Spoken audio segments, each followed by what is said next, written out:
Hey everyone, this is Ashley with CT Media Digitals. I'm going to do a tutorial to show you how to use my reindeer digital backdrops in Photoshop. Not much different than any other digital editing tutorial that I've done. I just like to do some updates for different backdrops when I have the time. As always for digital backdrops, it's best to shoot for them, which I obviously did not for these ones because these are just for Christmas. But when you do shoot your subject to use for these backdrops, it is best, obviously it would be better to shoot it outdoors in snow, but if you don't have snow and can't be outdoors, I would throw down a little bit of fake snow in the studio, even if it's just a little bit right by their feet, just to get that. It's going to be a lot easier to blend in Photoshop. If you don't have fake snow or you don't want to get any fake snow, it's going to be a little bit harder to blend, but you would just have to erase the feet a little bit in your composite once you get your image over to your backdrop. So I'm going to go ahead, I already have my images open, so I'm going to go ahead and select all, edit and copy, and edit and paste into my digital backdrop. I'm going to resize, and then I'm going to click my quick selection tool over here and select subject.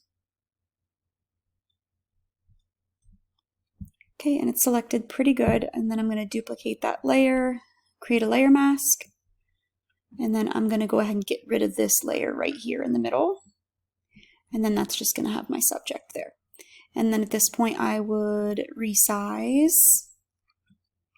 Sorry if you can hear my dog whining in the background. I'm working from home and she's a whiner. She's not getting attention right now. So this digital backdrop, a lot of the light is coming from the top.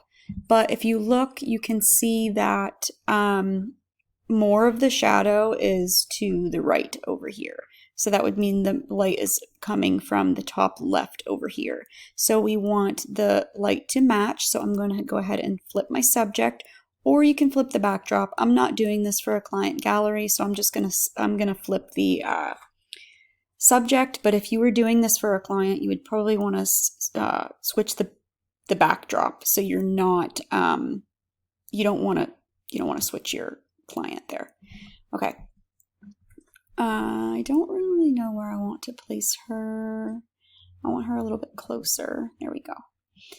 Okay, so now if I zoom in, what I was talking about earlier, as you can see, I don't have to do much to blend her feet with the snow because it matches. I mean, it just seamlessly goes into there. But if you had like you didn't have snow, you would just want to come over to your layer mask, take a brush, a small one, at 100% opacity, and just brush off the bottoms of her boots and just little areas just to give that snow effect. Definitely, if you don't use the fake snow, definitely shoot on white, like this image, because it's going to be really hard to make it blend if they're not on white. As you can see, copying and pasting, like her edges look really good already because she was on white here, and the backdrop's also white, just like newborn digital backdrops. If you're editing with those, it might be a little harder to edit up here since this digital backdrop is darker up there, but it still looks like it transferred pretty good. Okay, so you're going to want to zoom in while you're on that layer mask and just clean up any edges that need it. So I'm going to use a brush, black brush at 100% opacity. I'm just going to clean up these edges. I'm going to get rid of this little top half right there on the hat so it's a little bit more round. Because there's no pom-pom on there. So, okay.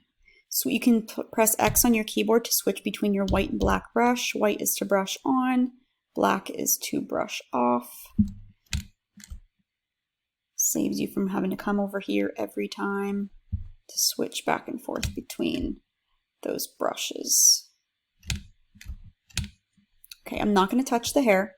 It does look a little sparse, but I do have hair brushes. I don't have them loaded right now in Photoshop, but I do have those in my Etsy shop too. And on my Shopify site, I have hair strand brushes to quickly fix that. I can look in my brushes real quick and see if I have those so I can show you, but go around and finish up cleaning up the edges here. Okay, and as I said, I don't even really have to do much to the boots because they already have that effect with the snow. But I do want to up my highlights a little bit on my subject because the highlights on the reindeer are a little bit brighter. So I'm just gonna go ahead and add a curves layer. I'm gonna clip it using this, checking this little box right here. That means it's gonna work only on the subject and not on my backdrop. And then the whites on the reindeer are a little bit warmer than my subject. So I'm gonna go ahead and also add a color balance adjustment layer, and I'm gonna click that right there. So it's just working on my subject, and I'm gonna slide this a little bit more to yellow and slide this a little bit more to red. And as you can see, she matches better now within the tones of the digital backdrop. I'm gonna bring this curves down just a little bit. Actually had my glasses on for my blue light and I forgot to take them off. I don't like to keep them on when I edit because the colors, it makes my colors out of whack. Okay, so I am going to add a little bit of shadow just under her, as you can see, like the slight shadow that's under the reindeer here. So I'm going to add a layer above my digital, and I'm going to put it on multiply blending mode. I'm going to grab my brush, a soft brush on about 25% opacity. And then I'm going to hold down Alt on my keyboard and click the shadow under the reindeer over here.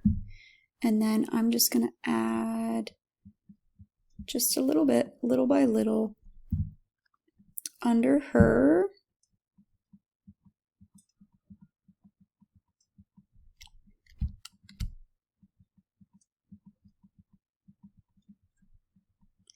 And then I'm going to get rid of this bar here. Lower the opacity on that. I'm also going to create a layer mask on it. 100% opacity, black brush. I'm just going to brush off the edges of it real quick. You don't have to add a lot of shadow because it's not going to be, it's going to be pretty subtle. I'm going to duplicate it and lower the opacity on that one. That's a quick way to make it a little bit darker. Okay. And then what I like to do is add a little bit of blur around my subject. Actually, I think I'm going to make her a little bit smaller. I'm going to select all these layers here, and I'm going to make her a little bit smaller there. There we go. Okay, so I'm happy with the edit on her. Actually, I'm gonna go to filter and camera raw. And I'm going to add a little bit of clarity.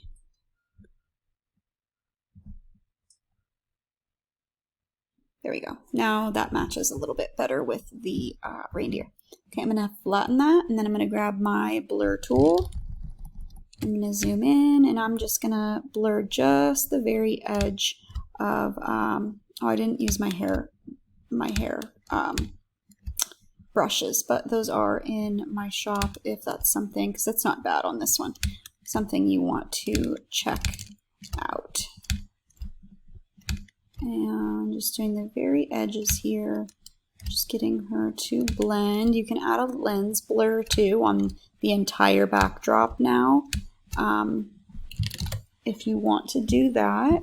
The way I do that is I duplicate my layer, go up to filter and camera raw, go down to lens blur, click this right here to apply it, and it's going to study your photo and see where the appropriate place would be to add the blur. It takes a while sometimes to load. Okay, and now this is your range. Like, you can pull back to make it blurrier towards the bottom. You can bring this forward so your subjects are going to be really in focus and your backdrop's going to be really blurred. You can change the look of your blur. If I zoom in here, if you see the snowflakes, if I change it to this one, you'll see how it kind of changes the bokeh of the snowflakes in the background. I'm gonna use the this one here. It's called the cat eye. Okay, I'm gonna bring that back. I'm gonna bring down the blur amount just a little bit. This adds a lot of dreaminess and like the rich bokeh to your images using this. And then if there's any parts that you want blurred, there's your brushes down here. You can blur more in certain areas. Like if I wanted the edge of the reindeer blurred a little bit more back there. And then you can also use your focus brush if you did that and you're like, oh, I actually wanted that to be in focus. If there's something that Photoshop blurred in here and you want it to be in focus, you can use it for that. It's just a useful tool. Like if the backdrop looks a little bit too short or too sharp, I'm sorry, for your liking, lens blur is a good tool to use to correct that or to make it more how you prefer. Okay, so I'm going to zoom out my range. I'm going to play with that a little bit. I don't think I want to add too much here. Okay, I'm going to press OK. And then that will work for me.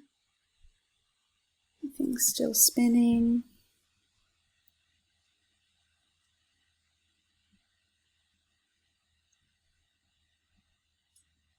There we go, and it added that. I didn't add much on this image, but it added some. Okay, and that is it. If you have any questions, you can send me a message. If you are a studio photographer, I would love you to join my group on Facebook. I will link it in the description. If you would like more free tutorials like this, you can go ahead and subscribe to my YouTube channel so you're updated whenever I add more.